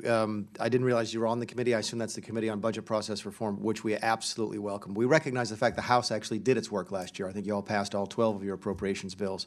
And so when we say there's a problem with Congress passing its bills, we know where that problem lies, and it's not in this particular room. We encourage, make that very clear, we encourage anything that gets us back to regular order. The President is serious in his threat not to sign another omni. I think that would be a welcome threat to members of both parties in this chamber, because y'all don't want an omni either.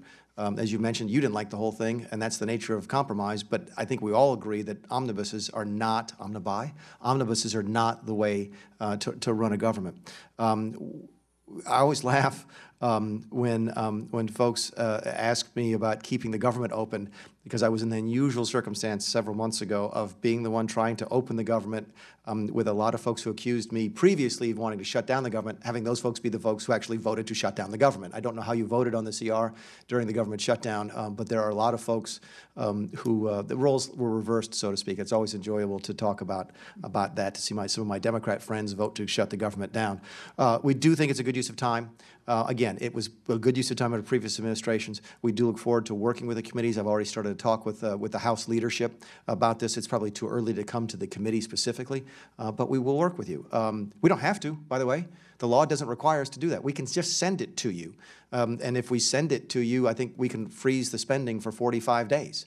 We can actually, with a very small group of supporters in the House and the Senate, can force a vote on the floor. We'd much rather work with the House on this, because we think, again, if we're able to find stuff we all agree on. In 2,000 pages, there might be one line that you and I both agree should not be in there, and that's what rescissions are for. So we do think it's a good use of time, and we'll certainly get a chance to find out if it is.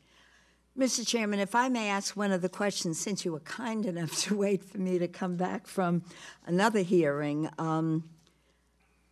You have campaigned as a fiscal conservative, Director Mulvaney, and you argued for major spending cuts when you were first elected to Congress in 2010.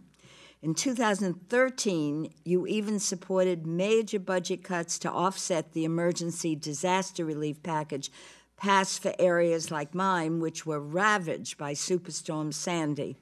However, as OMB director, you have defended the GOP tax scam, despite the fact that the CBO shows it will add $1.8 trillion to the deficit over the next decade.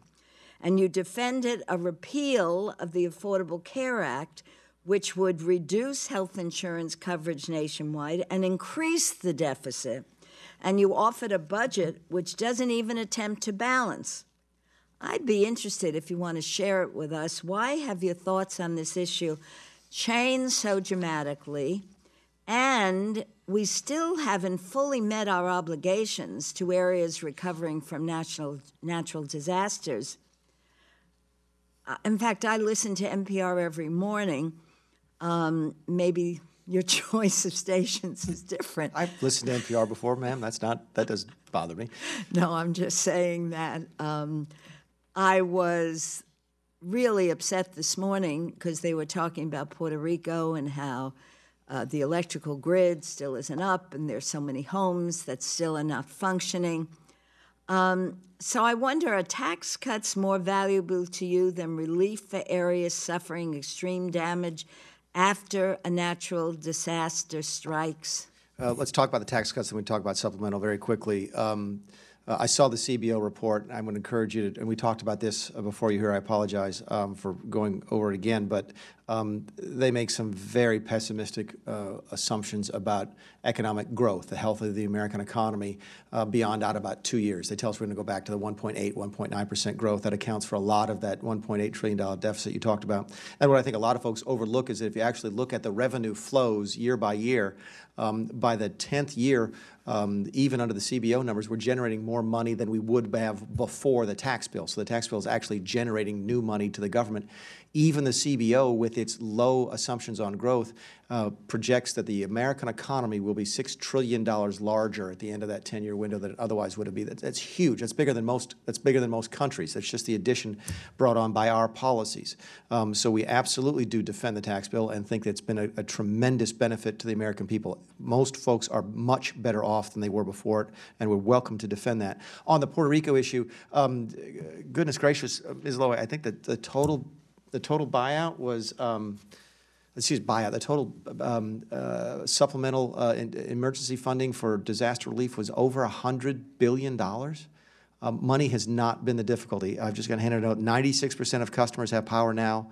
The challenges with the grid that predate. Keep in mind, more people have power now in Puerto Rico than had it before the storm. The problem has been a structural deficiency down there that predates the storm. And you and I both know that one of the limitations of disaster relief is you're not supposed to let people be better off than they were before the storm. We're actually doing that in Puerto Rico. They're going to be better off, making an exception for them. So I think I can make the argument we're treating them better than we treated folks who were in New York and New Jersey during Superstorm Sandy. So we look forward to working with you and with Puerto Rico on helping them get back on their feet. But I can assure you, in my mind, ma'am, it is not, the difficulties they're having is not for a lack of federal funding. Well, let me just say to you, and I want to thank the chairman again for giving me the opportunity to have a discussion. I hope we can have further discussion as we approach the new, hopefully it won't be an omnibus, hopefully we will be able to do regular order, get our bills, getting them Oh, it'll to have the to be floor. something other than omnibus because we're not signing one. Okay. So that's, Well, yeah. I'm optimistic, and frankly, as I said to the chair just yesterday, give us the 302Bs now, and let's know the rules of the road. Once we get the rules of the road, then we have to work together, and I hope in a bipartisan way, and there can be differences of opinions. Certainly, when we finish this bill, there are about, 160 poison pills. Some of them may be perfumed to some members. I think they may be poison. We can have differences of opinion, but that's what democracy is all about. And I do hope that rather than creating a process with rescissions today, next week, we can work together on the next series. I'm careful not to say an omnibus, and put these 12 bills together in a constructive way, certainly with your input, and I hope it will be regular order. So as soon as we get the 302Bs, then we know the framework and we can move forward. So Thank you very much. Thank you, Mr. Chair. I appreciate your waiting for me. It's good, Thank good you. to have you join us today. And, you know, Director, you'll be pleased to know we're on an accelerated timetable when it comes to appropriations. We had Good. success last year, first time in over 10 years that the House passed all 12 appropriations bills on time. Early, in fact, 3 weeks early. This year, we're going to try to accelerate that, have everything out of the House by mid-June, early July. Wow. So this team here has been working really hard. I know your team has been working really hard. Notice the staff just rolled their eyes at that comment. But we're moving quick, and so we look forward to having all our bills out of committee, within the month of May would be. Well, we appreciate everything you folks could do and your staff could do, and we look forward to working with you folks to get back to regular order. Everybody is well served by that. Well, we'll work to that end, and we'll be creative in some of the packages we put together, and we refer to them as unified appropriations, as we jettisoned all 12 out last year in a very open, regular order process in which every amendment was considered, and they all went to the Senate to sit and be peered at, I suppose, by the senators. So this year, we hope we get to see a little progress from the Senate. But let me commend your team. You've got a great team that surrounds you. They allowed you to get out of here today without saying, "I don't know," for too long, right? They got you the birthday. We even got July Stewart's 5th. birthday. I mean, come on, what are the That's chances? very of that? good. But we do appreciate your team. They've been fantastic to work with. Look forward to working with you in the days ahead. And with that, meeting adjourned. Thank you, Mr. Chairman.